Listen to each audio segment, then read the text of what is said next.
Who are you with when you are alone? Who is there with you in the quietude of your isolation? We tend to think of loneliness as a solitary affair, a solo pursuit or phenomenon. But is it? I wonder if in fact our loneliness is densely populated, peopled by those we love, loathe, and long for. I wonder if in fact we can only really come to encounter and know loneliness through our relations with others. That is to ask then whether loneliness is paradoxically a social and relational occurrence. In this talk for the Faculty of Arts at Home series, I want to think about the nature and politics of loneliness. Even before the COVID-19 pandemic, we were told we were living in an age of loneliness, that loneliness itself was an epidemic, that it was a terrible source of personal, economic, and social ill. Indeed, there are campaigns to end loneliness. FOMO has entered our daily lexicon. Doctors can prescribe social activities to their patients under what is called social prescribing. Theresa May appointed a minister to oversee government policies on loneliness in the wake of the murder of Joe Cox. These are, it would seem, lonely times. Since the outbreak of coronavirus, we've seen a surge in press reports about the explosion of loneliness under lockdown and its detrimental effects on our minds and bodies. The message is that loneliness isn't just a hard experience, it's bad for your health. But is it? In the course of what follows, I'd like to offer an alternative view, a provocation to thought. The purpose here is not to transform loneliness from a painful or grinding experience into one of joy or liberation. This isn't a case of turning that frown upside down, if such a thing were desirable or even possible. Nor is my goal to deny the reality of loneliness and its blistering effects. Rather, I'm interested in thinking about whether understanding loneliness as a social phenomenon might tell us more about what this feeling wants or needs, and therefore how better to respond to it. I wonder if thinking a bit differently about the nature of loneliness might help us redistribute the burden of solving loneliness from the remit of the individual to the remit of the collective, and thereby change it from a problem you have to something we can change. Loneliness is too often framed as something that is wrong with you, the individual. Moreover, it is a shameful experience that requires more effective self-management. Join a club, volunteer in the community, get a dog. The imperative is clear: connect or else. To be lonely is to be failing, to lack social capital, to be not getting the project of living right. But what if loneliness weren't understood as personal deficit or personal difficulty, but rather as an emotional indictment of what is going wrong in society? What if, instead of thinking about loneliness as a sign of personal weakness, as a failure to be a dynamic, productive, connected citizen, we saw it as an entirely understandable and ordinary response to our current unequal social conditions? In this way, perhaps feelings of loneliness can tell us more about what we really value, what we are alienated from, and therefore what we may wish to fight for. I wonder what we gain if we stop individualizing and pathologizing loneliness and instead listen differently to its plea for togetherness. Is it possible then to reimagine loneliness not as a problem, but as a protest? To see it not as a personal flaw, but as a social fight, as a source of solidarity? Might feelings of loneliness be a call to arms that tells us we desperately need to change how we all go about this life together? And might loneliness paradoxically therefore offer a basis for collective action, of community bonding, of resistance? Could loneliness then be a site of political union?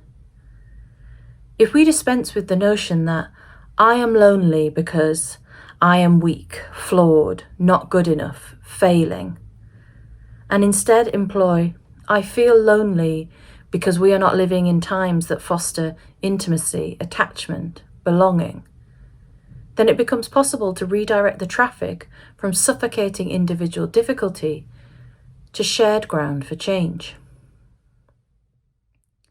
Contemporary social discourse regularly employs phrases to categorize and frame experiences as identities. For example, one regularly hears discussions of vulnerable populations, at-risk youth, or more recently, those with underlying health conditions. The argument in favour of such categorizations is that in labelling people, one opens up pathways to support and resource as a means to redress inequality and improve quality of life. However, another consequence of such categorization is to break us down into false divisions, the vulnerable and invulnerable, the at-risk and the risk-free, the well and the unwell. Indeed, if we take the recent example of coronavirus and the tendency to talk about protecting those with underlying health conditions, we can see this problem at work. On the one hand, there is a basic gesture of care at play in the language of underlying health conditions. If you have asthma, say, corona may pose different threats to your health, so you may need higher degrees of protection. On the other hand, however, there's a strong dynamic of ableism that is at play within this discourse of underlying health conditions. An ableism that tacitly implies that some lives are more expendable than others. Indeed, the discourses of underlying health conditions has many problems. It perpetuates the idea that healthy is normal and dominant, and unhealthy is abnormal and exceptional. That to be a person, it is compulsory to be healthy. It implies that some lives are more disposable, had it coming, don't count. Real people, i.e. the healthy, the good, won't die, just the weak, the old, the vulnerable. COVID is actually exposing the fallacy of invulnerability and the false divisions of the healthy and unhealthy, and so this kind of language recovers this up. Moreover, it is hurtful and demeaning to those who are ill or dying or who have loved ones that are, in its tacit sense that their lives are more expendable, as if it is sad but understandable. And it obscures the socio-economic factors that connect to underlying health conditions and reframes these as individual frailty. It makes illness a purely biological phenomenon, which of course it is not. Notably, another example of the highly problematic use of notions of underlying health conditions is the brutal police murder of George Floyd. Initial press reports emphasised Floyd's underlying health conditions, which served to partly exonerate his killers. It wasn't their fault, it was his weakness that caused his death. Floyd was implicitly then to blame for his own murder by falling under the rubric of the unwell, weak, vulnerable. But George Floyd did not die of hypertensive heart disease, if he even actually had it. George Floyd died of racism. Likewise, the disproportionate impact of COVID-19 on Black people and people of colour is not because of an alleged lack of vitamin D, it is because of racism. What I wish to emphasise here is that what and who we choose to pathologise as a society exposes how discourses of illness are very often simultaneously discourses of social control. To return to loneliness, if loneliness is an individual problem, then society is off the hook, and it is merely a coincidence that loneliness and indeed mental health problems more broadly disproportionately affect the excluded, the powerless, the so-called vulnerable.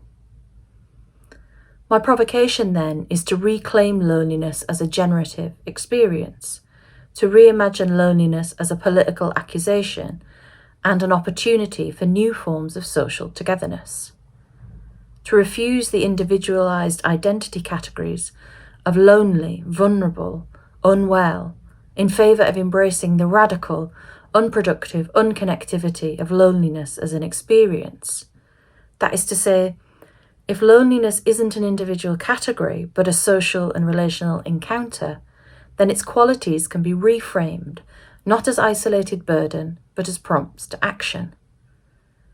I wonder what would happen if we thought of ourselves not as lonely people, but as a network of warriors of loneliness. I wonder what we might do and change for ourselves and each other if we reject our singular identities as the lonely. I wonder if we refuse this frame, whether we might find that the answer to the question as to who we are with when we are alone is in fact each other. And I wonder what we might do together. Just a thought.